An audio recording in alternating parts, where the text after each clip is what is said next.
There's something uniquely cruel about the timing of betrayal. Not just that it happens, but when it happens. You spend months planning a wedding, dreaming of the perfect day, a moment when everything in your life is supposed to come together. And then you find out it was never real. Her name was Rachel. We met through friends at a holiday dinner 2 years ago. She was charming, warm, made everyone laugh without trying. I was quieter, analytical, the guy who'd already built his career, his house, his routine. But there was something about her. Something chaotic, beautiful, alive. She made me feel like life wasn't just numbers and outcomes anymore. Like I could breathe for the first time in years. Our first year together was a blur. Trips to wine country. Nights cooking together and dancing in the kitchen barefoot. She introduced me to her world, loud friends, late-night concerts, wild energy. And I grounded her in mine, structure, calm, security. We worked somehow. Opposites maybe, but in sync. At least, I thought we were. When I proposed, she cried, fell to her knees, and said no one had ever made her feel safe before. We started planning immediately. Venue, caterer, flowers, guest list. Her mom was ecstatic. Mine was cautious. I remember her pulling me aside once, 2 months before the wedding. She said, "She's beautiful, but do you really know her?" I laughed it off. I thought she was being overprotective. But now, I know what she saw. The first red flag came wrapped in nostalgia. Rachel had lunch with her ex. His name was Caleb. She told me about it afterwards, casually, like it was no big deal. Said he was in town for the weekend and wanted closure. I asked if she told him she was engaged. She said she had, but something in her voice felt off. Too light. Too practiced. I didn't push. Didn't want to be that guy. The controlling one. The paranoid fiancé. I told myself to trust her. And I did. Until I couldn't anymore. 2 weeks before the wedding, I noticed she'd been distant. Not cold, just less present. Her phone was always face down. She smiled less. Kissed me like she was checking a box. She said she was just stressed about the wedding. I believed her. Because believing was easier than questioning. Because the thought of betrayal was too ugly to hold. But it didn't go away. So I looked. God help me, I looked. One night, while she was asleep beside me, I picked up her phone. The passcode hadn't changed. My hands were shaking. Not because I was afraid of being caught, but because deep down, I already knew what I'd find. Messages. Hundreds of them. Her and Caleb. Voice notes, photos late night. "I miss you." Texts. The timeline was devastating. It hadn't started recently. They'd been back in contact for 3 months. Planning meetings behind my back. Spending lunch breaks together. Joking about me. Calling me safe. Predictable. A phase. She even called me her final fallback in one message. Said marrying me was the grown-up choice, but not the exciting one. I stared at that line for a long time. My throat burned. My hands went cold. I didn't wake her up. Didn't scream. Didn't cry. I just got out of bed. Went into the kitchen. And sat in the dark. 4 hours. Trying to decide if I was going to destroy everything. Or let it slide. And then I realized. I didn't have to decide anything. I just had to wait. Let the moment come. And make it count. The next morning, she made coffee and kissed me like nothing had changed. Asked if I wanted to try the lemon cake the caterer offered. I smiled. Said it sounded perfect. And in that moment, a plan began to form. Simple. Cold. Final. I would let her walk all the way to the altar. And then show her the kind of closure I believed in. I didn't tell anyone. Not my best man. Not my parents. Not even my therapist. I went through the motions. Tastings, fittings, seating charts. Every second burned. But I never blinked. I became the perfect groom again. Smiling, helpful, excited. Rachel never noticed the difference, because she never really saw me in the first place. But behind the mask, I was gathering every screenshot, every voice note, every hotel receipt. I compiled it all into one clean PDF, printed copies, bound them, and wrote a cover letter to Rachel, to Caleb, to her parents, to mine. I had the box wrapped in white paper with a silver ribbon. No one questioned it. Just another wedding gift. Another symbol of something beautiful on the surface, with rot underneath. The night before the wedding, we stayed in separate rooms, like tradition dictated. She texted me, "Can't wait to be your wife tomorrow." I stared at the message for a long time, then locked my phone, and went to sleep, peacefully, for the first time in weeks. Because I knew, tomorrow wouldn't be her wedding. It would be her reckoning. The day of the wedding was perfect. Blue skies, crisp air, every chair lined up with surgical precision, photographers buzzing, people laughing, hugging, dressed in pastels and polished shoes. It all looked like a dream. And I let it be, because soon, it would all become a nightmare. My best man slapped my shoulder and said, "Nervous?" I smiled, said, "Not even a little." And it was true, because I wasn't walking into a wedding. I was walking into a performance, a final act, and I knew the script better than anyone. The ceremony was set in the gardens of a vineyard just outside town. Old oak trees, a flower-covered arch, violins in the background. The kind of place you only see in magazines or in the dreams of little girls with Pinterest boards. Rachel wanted this day more than anything. Not the marriage, not the life, just the spectacle. The eyes, the applause, the illusion. Guests arrived by the dozens. Her friends, her colleagues, her yoga instructor, her ex-roommate from college, who always made flirty comments at me when Rachel wasn't looking. My family was seated in the front row. My mother had tears in her eyes before anything even began. She thought this was the happiest day of my life. In a way, it was, just not for the reason she imagined. I stood under the arch, steady, calm, clutching the small white box in one hand. Inside, 5 bound copies. Rachel's, Caleb's, her parents', my parents', and one just in case someone needed it later. Labeled, "For the curious." Then the music shifted. Everyone stood. And there she was, Rachel, walking down the aisle in a custom-made gown that I paid for.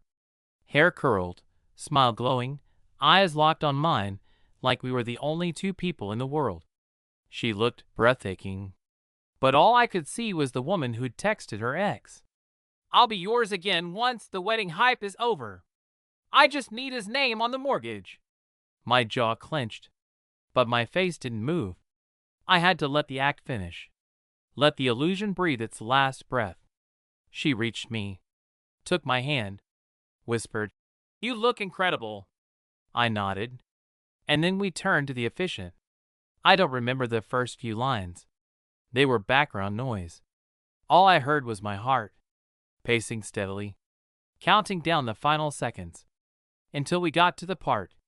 "If anyone has any reason why these 2 should not be joined in matrimony." Silence.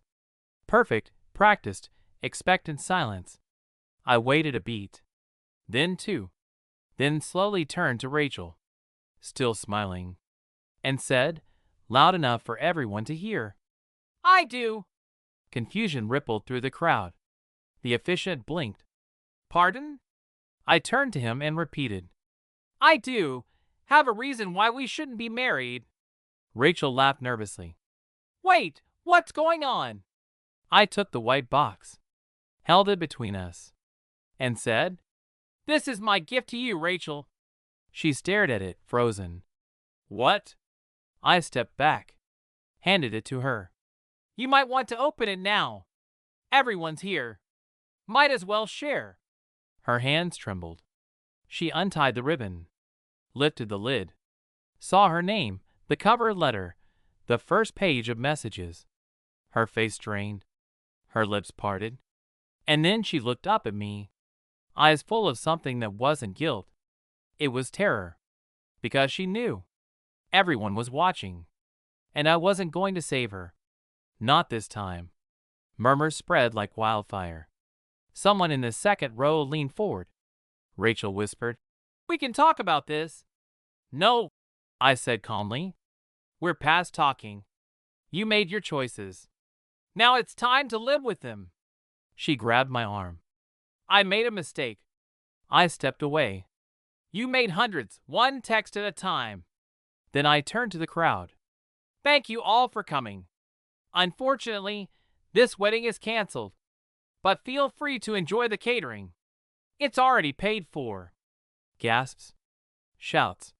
One of her bridesmaids cursed under her breath and walked off. My mother stood frozen. My father nodded once, a slow, heavy nod like he finally saw what I had seen months ago. Rachel dropped the box. The pages scattered. Photos fluttered in the wind. A screenshot landed near Caleb's seat. He was already on his feet, pale as chalk. I looked him in the eyes. He opened his mouth. I shook my head, and he sat back down, hard, like a puppet with cut strings. And then I walked away, down the aisle I'd stood waiting on, past the flowers, the cameras, the stunned guests, into the parking lot, where my bag was already packed, and a car was waiting to take me to the airport. I didn't look back. Not once. Because that's the difference between closure and revenge. Closure asks for explanations. Revenge walks away without needing one. The airport was quiet. I sat at the gate alone, coffee in hand, ignoring the flood of notifications lighting up my phone. Calls from her parents. Voicemails from friends. Even my best man texted. "Holy SHE. That was brutal. You okay?" I didn't answer any of them. Not because I was numb, but because I finally felt clean, like all the noise had been scrubbed out of my head, and silence had moved in. A silence I never wanted to leave again. I boarded the flight with no final destination in mind. Just away. Away from the mess. The lies. The fake laughter and secondhand apologies I knew were coming. I spent a month in Spain. Then another in Iceland. I hiked, read, wrote, let my mind stretch for the first time in years without having to scan for betrayal. I didn't speak to Rachel, but I saw her everywhere. Not in people, not in places, but in the questions that echoed late at night. Was it my fault? Should I have seen it sooner? Was any of it real? And then, eventually, silence again, because some questions aren't meant to be answered, only outlived. She emailed after 6 weeks. Subject, please. The message was short. Just one paragraph. No excuses. No lies. Just, you were right to leave. I deserve everything. But please, just tell me you're okay.